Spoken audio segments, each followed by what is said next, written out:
नमस्कार, जय हिंद। स्वागत है भारत तक के खास शो मित्र देश में, जहां हम बात करते हैं उन देशों की जो भारत के साथ दोस्ती का हाथ बढ़ाते हैं, रिश्ते मजबूत करते हैं और भारत की ताकत को नई ऊंचाइयों पर ले जाते हैं।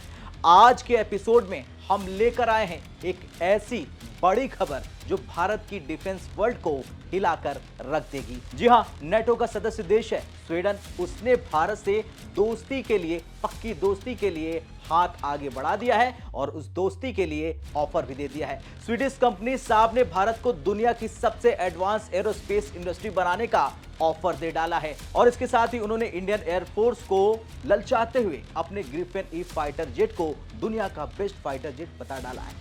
दोस्तों, ये ऑफर सिर्फ जेट्स खरीदने तक का नहीं है, बल्कि भारत को एक ग्लोबल पावर हाउस बनाने का है। जहां पर क्या होगा, जहां पर डिजाइन, प्रोडक्शन, मेंटेनेंस सब कुछ मल्टी लेयर्ड होगा और भारत खुद फाइटर जेट्स का एक्सपोर्टर बन जाएगा। ऐसे में कई सवाल हैं, लेकिन सवाल यह है कि क्या यह डील भारत की डिफेंस इंडस्ट्री को बदल सकती है? क्या ग्रिफिन ई, राफेल और तेजस के साथ इंडियन एयरफोर्स की ताकत को दोगुना कर देगा? चलिए इन सभी सवालों के जवाब जानते हैं इस वीडियो में। दरअसल इस वक्त सिंगापुर एयर शो 2026 चल रहा है, जहां पर दुनिया भर की कंपनियां अपने फाइटर जेट्स, हेलीकॉप्टर्स और डिफेंस टेक्नोलॉजी को शोकेस कर रही हैं। यह शो 3 तारीख से 8 तारीख, यानी जो फरवरी का महीना है, 3 फरवरी से 8 फरवरी तक चांगी एग्जीबिशन सेंटर में हो रहा है और यहां पर दुनिया के कई देशों के डिफेंस एक्सपर्ट्स, मिलिट्री ऑफिशियल्स और बिजनेस लीडर्स पहुंच चुके हैं और उसकी वीडियो आपके सामने है। अब साब कंपनी, जो स्वीडन की कंपनी है, जो नेटो के साथ क्लोजली जुड़ी हुई है, यहां पर अपना 4.5 जनरेशन का ग्रिफिन ई फाइटर जेट दिखा रही है पूरी दुनिया को। दोस्तों, ये जेट इतना एडवांस है कि कई देश जो पहले F-35, जो अमेरिका का F-35 है, उसे खरीदने वाले थे, अब ग्रिफिन की तरफ मुड़ रहे हैं। क्यों? क्योंकि ग्रिफिन कॉस्ट इफेक्टिव है, मेंटेनेंस उसका आसान है और परफॉर्मेंस में किसी से कम नहीं है। अब साब का भारत को दिया गया ऑफर क्या है, ये जान लीजिए। तो मिकाइल फ्राजन, जो साब के चीफ मार्केटिंग ऑफिसर और बिजनेस एरिया एरोनॉटिक्स के वाइस प्रेसिडेंट हैं, उन्होंने पीटीआई को ये बता दिया है कि उन्होंने भारत सरकार से बातचीत में दुनिया की सबसे एडवांस एरोस्पेस इंडस्ट्री बनाने का ऑफर दे दिया है। एक बड़ा प्रपोजल उनके सामने रख दिया है। इसमें क्या क्या शामिल होगा? इसमें शामिल होगा multi layer design, production, maintenance, सब कुछ, और इसके साथ ही ग्रिफिन ई फाइटर जेट की इंडक्शन भी। अब दोस्तों, भारत को अभी बड़ी संख्या में फाइटर जेट की जरूरत है, ये सभी जानते हैं, अमेरिका, रूस, फ्रांस सभी। अब इंडियन एयरफोर्स के पास स्क्वाड्रन कम हो रहे हैं और हम रूस से फाइटर जेट लेने की कोशिश कर रहे हैं और फ्रांस से राफेल की संख्या बढ़ाने की बात कर रहे हैं। ऐसे में साब का ये ऑफर टाइमिंग परफेक्ट है। अब ऐसे में स्वीडन चाहता है कि ग्रिफिन ई को ग्लोबल स्टार बनाया जाए और भारत जैसा बड़ा मार्केट इससे बेहतरीन हो ही नहीं सकता है।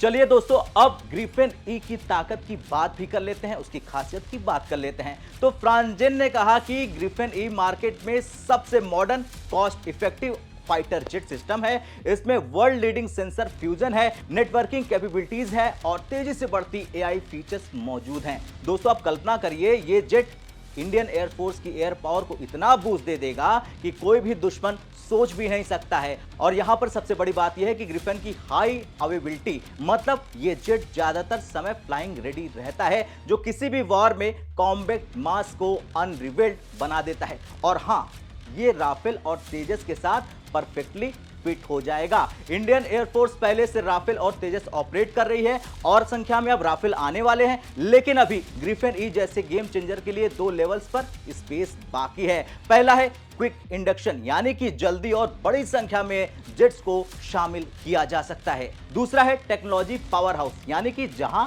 Net centric warfare, electronic warfare और किल चेन में मास्टरी के लिए लेटेस्ट टेक्नोलॉजी को अपडेट किया जा सकता है। अब इसके आगे फ्रांजेन ने यह भी बताया कि ग्रिफिन ई न सिर्फ सभी जरूरतों को पूरा कर सकता है, बल्कि इसकी एआई कैपेबिलिटी ने इसे हर दूसरे फाइटर जेट से आगे कर दिया है। ये इकलौता ऐसा फाइटर जेट है जो नए सॉफ्टवेयर को तेजी से क्वालिफाई कर सकता है और सर्टिफाई भी तुरंत कर सकता है, बिना ज्यादा डाउन टाइम के। और सबसे कमाल बात यह है कि ये इंडियन एयरफोर्स को मैन्युफैक्चरर की हेल्प के बिना अपना सॉफ्टवेयर बनाने, क्वालिफाई करने और इंक्लूड करने की यूनिक कैपेबिलिटी दे देता है। यानी कि अगर भारत आत्मनिर्भर बनेगा, कोई विदेशी कंपनी पर वो डिपेंड नहीं रहेगा। अब टेक्नोलॉजी ट्रांसफर की बात कर ली जाए तो साब ने यह वादा किया है कि ये उनके हिस्ट्री में सबसे बड़ा ट्रांसफर हो जाएगा। इनमें एमएसएमई समेत 300 प्लस टियर 1, 2 और 3 कंपनियां शामिल की जाएंगी। इंडस्ट्रियल कैपेबिलिटी और नई टेक्नोलॉजी से भारत के स्वदेशी प्रोजेक्ट जैसे कि एडवांस मीडियम कॉम्बैट एयरक्राफ्ट को बूस्ट मिल जाएगा। यही वजह है कि प्रंजन ने आगे कहा कि साहब का प्रपोजल का main goal quick delivery contract में तीसरे साल से ही एयरक्राफ्ट डिलीवरी शुरू कर देना है। फिर कैपेसिटी बढ़ाकर इंडियन एयरफोर्स की फ्लीट को कई गुना कर दिया जाएगा। और हां, ये सिर्फ स्वीडन से नहीं बल्कि भारत में ही प्रोडक्शन का ब्लूप्रिंट है। एक भारतीय इकोसिस्टम बनाना जो एक्सपोर्ट के मौके देगा और रीजनल इंडस्ट्रियल हब बना देगा। अब अगला सवाल यह बनता है कि भारत क्यों इस ऑफर को सीरियसली ले सकता है। इसकी कई वजह हैं, जैसे कि इंडियन एयरफोर्स को 114 मल्टी रोल फाइटर एयरक्राफ्ट यानी कि MRFA की जरूरत है। अभी राफेल डील चल रही है, लेकिन ग्रिफिन ई एक अल्टरनेटिव यानी वैकल्पिक रास्ता हो सकता है, फ्लेक्सिबल रास्ता हो सकता है। और खुद यूरेशियन टाइम्स की रिपोर्ट के मुताबिक साब ने फिर से भारत को पिच किया है और कहा है कि ग्रिफिन ई इंडियन एयरफोर्स की एयर पावर को इन्हांस कर देगी। F-35 की तुलना में ग्रिफिन ई का मेंटेनेंस कॉस्ट काफी कम है और ये 4.5 जनरेशन का है। स्टेल्थ नहीं है, लेकिन सेंसर और नेटवर्किंग में टॉप क्लास का है। कई देश जैसे कि थाईलैंड और कोलंबिया ने ग्रिफिन को चुन लिया है F-35 को छोड़कर। साब की प्रोडक्शन कैपेबिलिटी 36 जेट्स प्रति ईयर तक बढ़ रही है लगातार, उसकी रिपोर्ट्स भी सामने आ रही है। अब जरा कंपैरिजन करते हैं आने वाले राफेल और ये जो ऑफर आया है ग्रिफिन ई का। तो राफेल 4.5 प्लस जनरेशन है, मेटियोर मिसाइल के साथ लॉन्ग रेंज कैपेबिलिटी से लेस है, लेकिन कॉस्ट हाई है। एक राफेल की कीमत होती है $200 मिलियन के आसपास। तो वहीं ग्रिफिन की बात करें तो ग्रिफिन ई की कीमत 85 से $100 मिलियन होती है और ऑपरेटिंग कॉस्ट राफेल से आधा होता है। अब तेजस MK1A के साथ ग्रिफिन फिट हो सकता है क्योंकि दोनों में ही GE F414 इंजन लगे हैं। अब जरा F-35 की बात कर ले तो ये 5th जनरेशन का है, स्टेल्थ है, लेकिन भारत को F-35 मिलना मुश्किल है क्योंकि यूएस एक्सपोर्ट प्रतिबंधित है और भी बहुत कारण है। अब ग्रिफिन ई ओपन आर्किटेक्चर है, भारतीय वेपन्स इंटीग्रेटेड कर सकते हैं जैसे कि अस्त्र मिसाइल और रुद्रम मिसाइल। वैसे स्वीडन नेटो मेंबर है और ये ऑफर भारत से दोस्ती का सिग्नल है। देखा जा रहा है कि रूस भी भारत को लगातार Su-57 का ऑफर दे रहा है। वो तो भारत पर डिपेंड करता है कि भारत किसे चुनेगा, लेकिन साब का ऑफर भारत को वेस्टर्न टेक्नोलॉजी देगा बिना यूएस की घुसपैठ की। अब कुछ लोग कह रहे हैं कि राफेल बेहतर है, लेकिन ग्रिफिन मेक इन इंडिया के लिए बेस्ट माना जा रहा है। Defence budget